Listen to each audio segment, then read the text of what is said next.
Vajon a TB miért nem fedezi teljes egészében az egészségügyi ellátásunkat?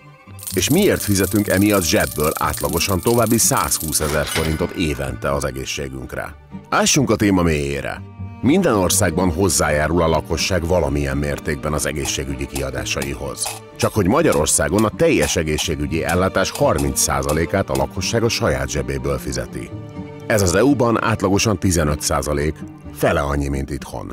De mire költünk ennyit? Egyrészt a nem, vagy csak részben támogatott gyógyszerekre. Másrészt, míg más országokban elsősorban csak a kiegészítő szolgáltatásokat kell megvásárolni, például egy jobban felszerelt kórtermi szobát, addig nálunk azt fizeti meg a lakosság, hogy az akadozó és lassú állami ellátás helyett a magánellátásban jussanak gyorsabban sorra. Ennek köszönhetően a magánegészségügy bevételei 4 év alatt 40%-kal évi 900 milliárd forintra növekedtek. És ezt mind önök fizették.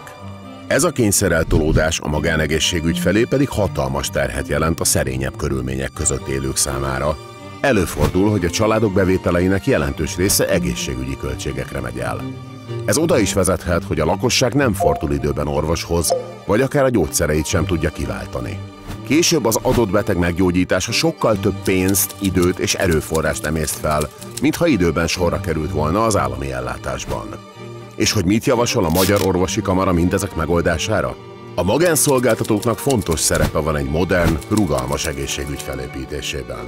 De az elsődleges, a mindenki számára elérhető állami egészségügy, ahol átláthatóak a várakozási idők, és amit az egészségbiztosító reális értéken finanszíroz.